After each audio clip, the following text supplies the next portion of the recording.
Сәлем баршаңызға, каналыма қош келдіңіздер. Бүгін сіздермен панчо тортының рецептімен бөліскім келеді.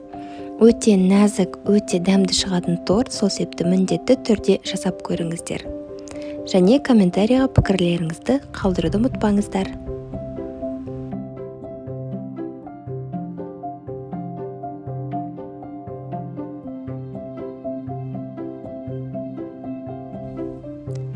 Ең алдымен 6 жұмыртқаны, 200 грамм қантты және аз ғана тұзды жақсылап миксермен араластырамыз. Пышный, яғни үлкейгенше жақсылап араластыру қажет. Оны жақсылап араластырғаннан кейін құрғақ заттарды оған қосамыз. Ол бізде 200 грамм ұн, 40 грамм какао және 10 грамм қопсытпа, яғни разрыхлитель. Бұл құрғақ заттарды екі бөліп араластырамыз. Қасықпен болмаса осындай лопаткамен араластыру қажет, себебі миксермен араластыратын болсаңыз, онда сіз көтерілген жұмыртқаны құртып алуыңыз мүмкін.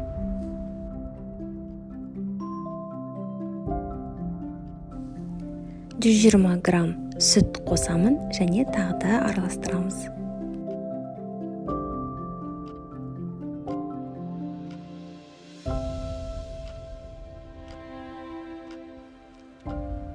Енді біздің коржигімізді противеньге құйып 175 градуста 18 минутта пісіріп аламыз.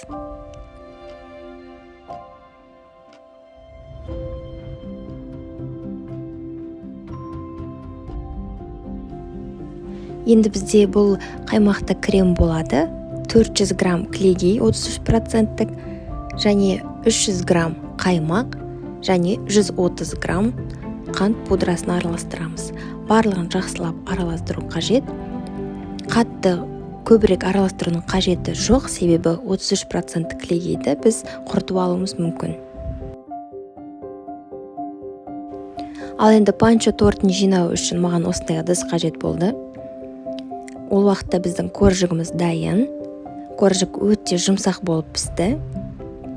Біз коржикті үстінен мынандай ыдысты қойып, яғни бұл тортымыздың үстін жабатындай формасын жасап алуымыз қажет.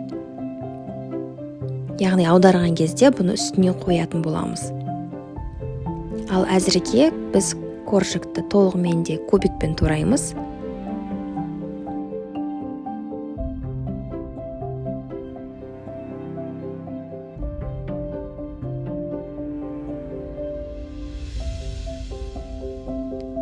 Начинка ретінде ананас және шиені қолдандым.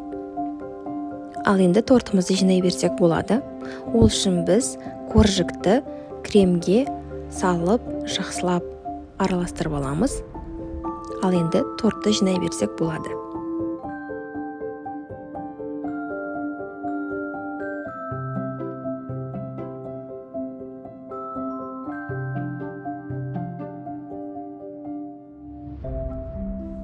Келесі ананас және шиені араластырып саламын.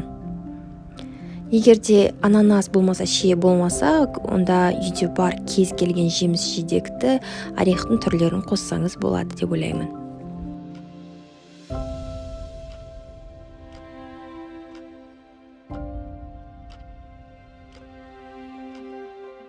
Жалпы мен түсінікті болу үшін ғана коржиктарды біртіндеп көрсетіп отырмын.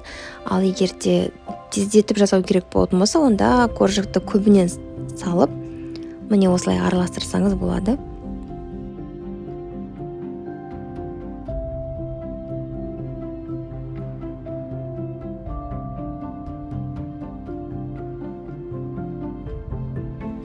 Кішкене нығыздап қоямыз. Және осы жерде бізге бағана кесілген коржигіміз қажет болады. Осы тортты қазір тоңазытқышқа 1-2 сағатқа қойып қойсақ болады.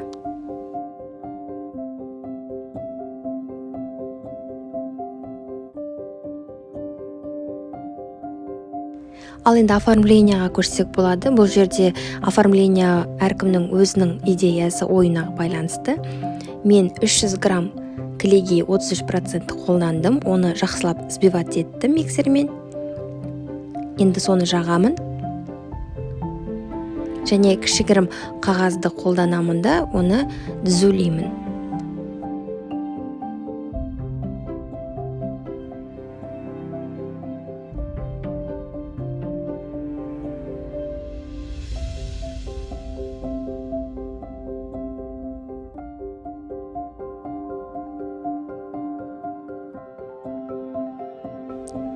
Мен 30 грамм қара шоколадты және 33% клейгейді қолдандым. Шоколадты ерітіп, тортты осылай әсемдедім. Әрине, тортты әсемдеу әркімнің өзінің жеке идеясы. Қатып қалған бұл жерде заң жоқ. Сол себепті барынша өзіңіздің идеяңызбен әдемілесеңіз болады. Міндетті түрде жасап көріңіздер.